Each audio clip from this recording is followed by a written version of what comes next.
Morning. My name's Mike. If you haven't met me before, thanks for joining us at Parky today. We're going to reflect together on the Easter experience. That Friday began just like any other morning in Jerusalem. The weather was cool. Dew was on the ground. It was a beautiful spring day. Unusually, though, before dawn, there had been a gathering at the governor's house. There were priests, soldiers, the governor, officials. The governor had been woken early to deal with a judicial matter. The prisoner, Jesus, a Galilean, a well-known preacher and disturber of the peace, had been sentenced to death. And we should have now, the procession from the city to the hill of crucifixion began later, maybe 8 a.m. The prisoners, there were 3 of them this day, were taken out. Many people lined the streets to see the condemned pass by. You could see the prisoners had been mistreated. They bore the marks of beatings and the lash. Let's go to the next one. The soldiers made sure they kept going. A strategic blow with a club or a whip kept the procession moving. People looked on with horror, a mix of sadness and fascination. This is how the empire dealt with dissidents, any who were seen as a threat to the might of Rome. By 9 a.m., the prisoners were on the crosses. The one in the center had a sign above him that read, Jesus of Nazareth, King of the Jews. It was written in Greek, in Latin, in Hebrew for all to see. The soldiers continued to keep order. Only a few words were spoken. The crucifixions continued, the suffering, the cries of pain. Around midday, a strange darkness came over the land. The sun was obscured. It grew cold and still. It could take many hours for a person to die by crucifixion. The crowd remained, watching, but hushed. About 3 p.m., the man on the middle cross let out a cry. Eloi, Eloi, lama sabachthani. It was lost on the soldiers. They didn't understand it. They'd heard of the prophet Elijah. Perhaps he was calling for divine intervention from him. The words were in Aramaic, the language of the people. Most people in the crowd heard and recognized what he'd said. They'd heard those words before. Eloi, Eloi, lama sabachthani. My God, why have you forsaken me? It was the first line of a psalm, Psalm 22. A fitting call for a man who was suffering. Like many other prophets and freedom fighters, his cause was coming to an end. He felt abandoned by God. He challenged the system. God had not sustained him, it seemed. God had not come through with a victory that day. He and many others had believed his cause. Ultimately, though, his cause was due to fail. After today, he would be forgotten. Fitting words for a man in great physical pain and now filled with sorrow and regret. It was a noble thing to say. It showed that he was a religious man. He'd known and memorized the Psalms. He'd placed his trust in God. And now, as he passed away, even now, he turned to the Psalm for comfort, to express his sorrow with one last grieving expression of piety. These words theologically are known as the cry of dereliction. Jesus calls out to God in his distress. There is no response. He is seemingly forsaken, abandoned even by God. It seemed obvious to all that God was not present to give him victory this day. I want to share some reflections on what happened on the cross that day from the perspective of Psalm 22. So this one will show the darkness. Some of you will know recently my older brother, passed away in New South Wales. It was a difficult experience, especially he'd been in the final stages of cancer for a number of months. Thankfully, I got the chance to visit him several times before he passed away. As we visited him as a family, he was still at home. We would go into his bedroom. He couldn't get out of bed. And I noticed my father, who's 89, would not look at him.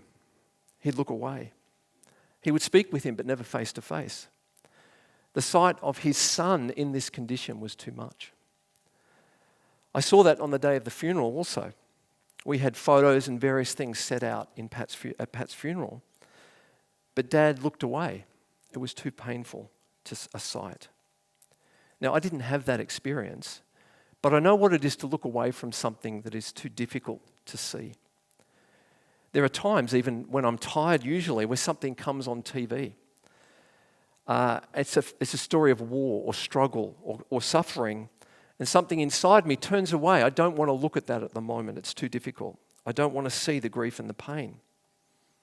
And so I turn away. I wonder if you've ever had a similar experience. The scene is disturbing and we turn away. The picture on the screen shows the darkness that occurred for 3 hours that day. Was darkness a sign of the lack of God's presence? Maybe a representation of evil? After 3 hours of this darkness, the words came from Jesus. My God, why have you forsaken me?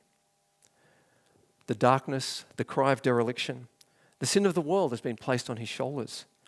And we might think because he cannot look upon evil that God would turn away from him. In many theological traditions, because of this rejection, because the Father has turned away from Jesus, this means he won't turn away from me. I can be forgiven. I understand that perspective. In many traditions, the significance of the words, my God, why have you forsaken me, is Jesus experiencing that rejection from God. In our time together, I want to lead us to an encounter with that cry of dereliction that might be a little different than you've learned or considered. Another perspective, if you like. The events of that day would have been confusing for many people.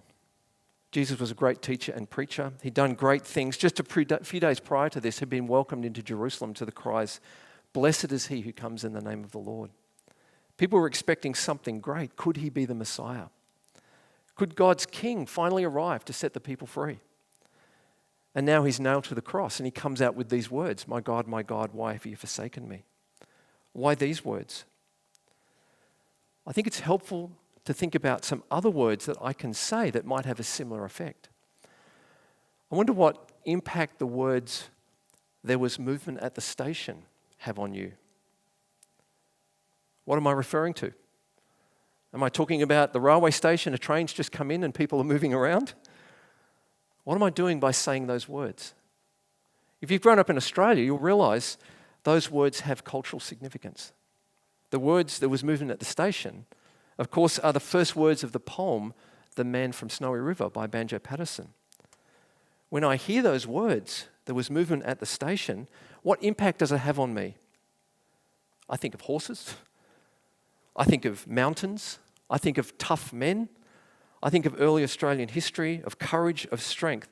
In fact, I think of the whole poem when I hear the opening line. There was movement at the station. I'm not just saying those words, I'm evoking an experience, a whole reality behind those words. I suggest to you a similar thing is happening when Jesus speaks the words, my God, why have you forsaken me? The Jewish members of the crowd all recognized it. They knew this was the first verse of Psalm 22. Jesus knew this, that's why he used those words. What's he doing? He's evoking in them not just the first line, but the whole psalm. Jesus cries out these words in pain and suffering, yes, but also to let the crowd know what is happening. That the whole of Psalm 22 is about to be fulfilled this day. He wants them and us to think about the crucifixion through the lens of Psalm 22. What clues do we get from the psalm about what is taking place? Here are some more words from the psalm. My God, why have you forsaken me? Why are you so far from saving me, so far from my cries of anguish? My God, I cry out by day, but you do not answer. By night, but find no rest. So the first verses are focusing on abandonment, forsakenness, a cry from someone who feels that God is distant from them.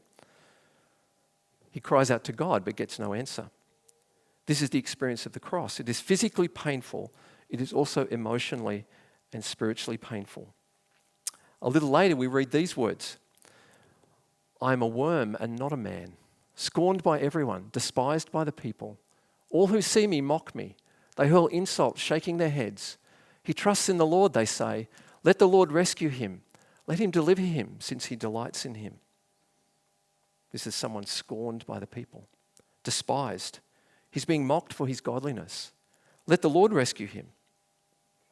As people think about the reference to Psalm 22, they might recall in their minds that they'd heard these very words that day.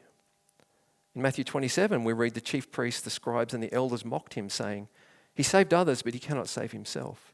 He's the King of Israel. Let him come down now from the cross. We will believe in him. He trusts in God. Let God deliver him now if he wants him. For he said, I am the Son of God. The mocking, the despising of the people. Let the Lord rescue him. Psalm 22 is letting us know the events in Jesus' suffering had been foretold with remarkable accuracy. A few verses on, I am poured out like water, and all my bones are out of joint. My heart is turned to wax, it has melted within me. My mouth is dried up like a potsherd, and my tongue sticks to the roof of my mouth. You lay me in the dust of death. So the psalm tells us that his tongue sticks to the roof of his mouth.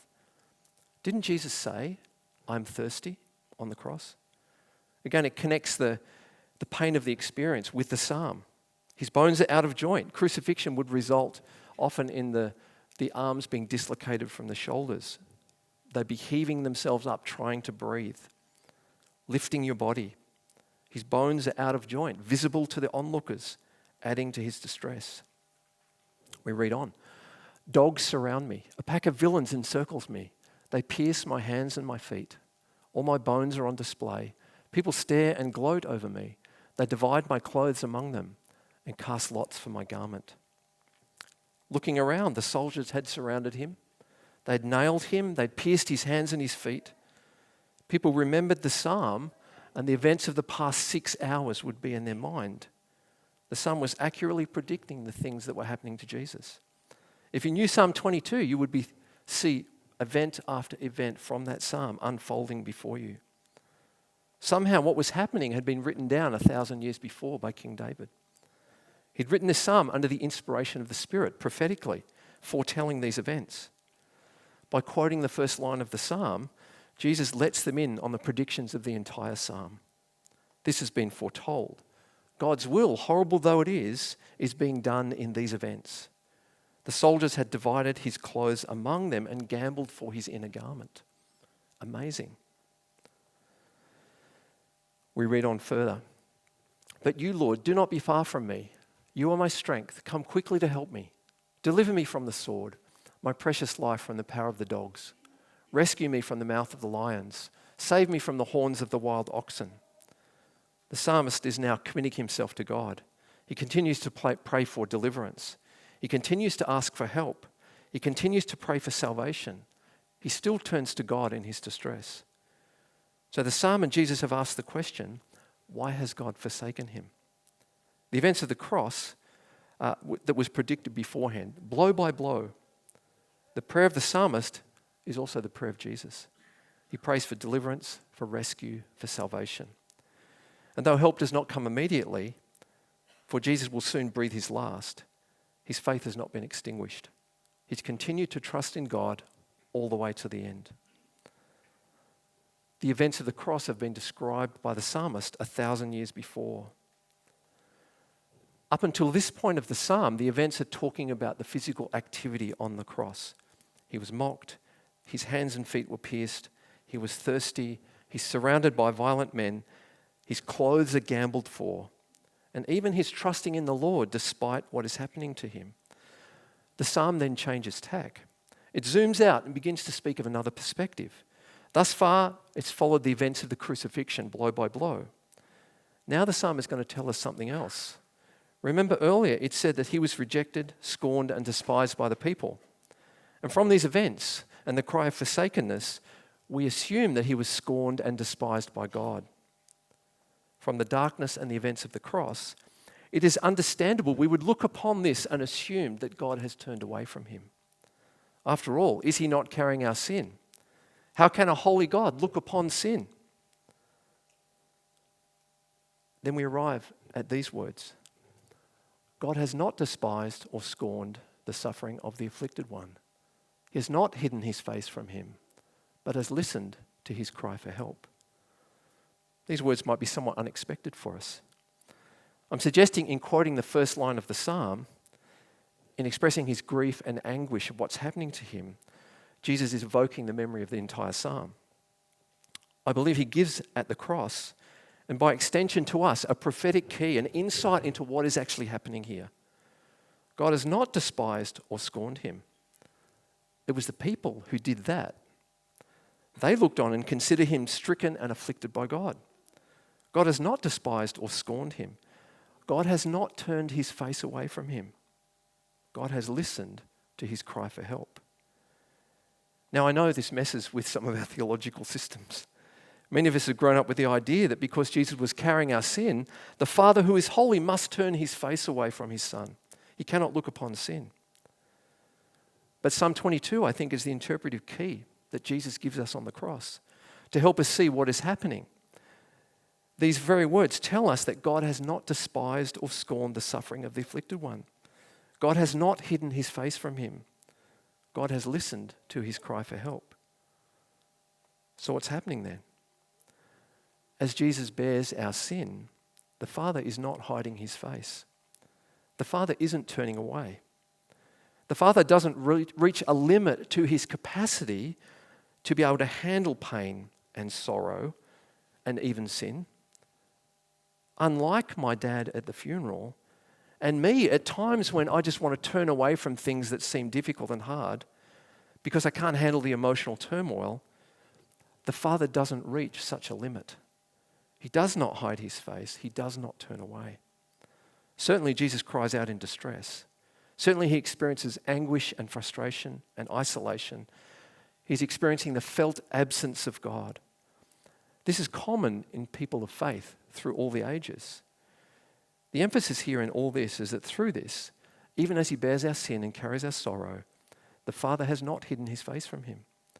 This is the same Father who said to Israel, I will never leave you. I will never forsake you. This is the same God. God's face is not turned away. For God never turns away. He never forsakes. And so it is with Jesus this day. The people had scorned and despised him. But God has not scorned or despised him. God has not hidden his face from him. God has listened to his cry for help. Praise God. This is the final part.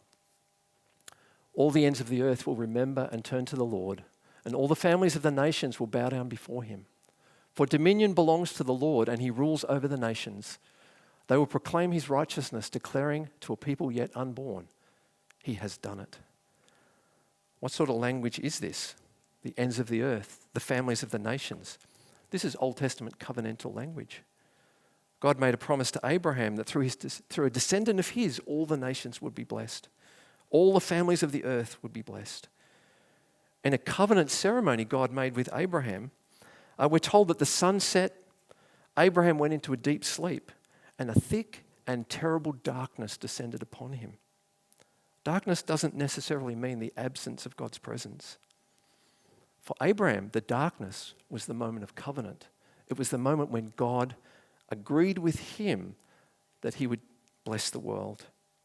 David wrote, if all is dark around me, God, there is no darkness for you, for darkness and light are the same to you. God is making a new covenant. The ends of the earth will turn to him. All nations will bow before him. God rules over the nations. They'll proclaim his righteousness to a people yet unborn, saying, he has done it. Among the last words of Jesus on the cross are, it is finished. It is finished because he has done it. Praise God, he has not scorned or despised the suffering of his afflicted one. He has not turned his face away. He has listened to his cry for help. As a result, we have salvation. We have an assurance that God does not turn away. That even in our difficulties, our trials, and our sin, God is present even there. Whatever life has thrown at us, whatever life has taken from us, whatever we have done, Jesus bears all these things to the cross. The invitation to new life, to forgiveness, to restoration of relationship with God is offered to all. God has not looked away from Jesus. He will not look away from us. After this Friday, praise God, he has done it. Jesus had instructed his disciples before these events. They were to remember him in a specific way. They would take the elements of Passover, the bread and the wine. They were to eat and drink. They were to remember. And now, after the Friday, the elements have taken on their full meaning. Jesus has become the true Passover lamb. In his death, he has enacted a new covenant between human beings and God. Jesus was faithful to the end. He has become the perfect and sufficient sacrifice. God has seen this. He's not turned away or looked away from him, but has looked upon him, has heard his cry, will always look upon him as the faithful one. Today, we want to invite you to remember Jesus gave his life for our forgiveness. God has not despised or scorned the suffering of the afflicted one. He's not hidden his face from him, but has listened to his cry for help. As a result, all the ends of the earth will remember and turn to the Lord. Today we celebrate. It is finished. He has done it. So I invite you to come. We're going to come from the edges that way and then leave in the middle. The bread is gluten-free. Come and take the bread and the cup. As you return to your seats, reflect on the events of this day. Eat the bread in your own time. It is his body given for us. If you require someone to bring the elements to you, just raise your hand and we'll get someone to do that. And then we'll drink the cup together. So all are invited to come and remember what Jesus has done for us.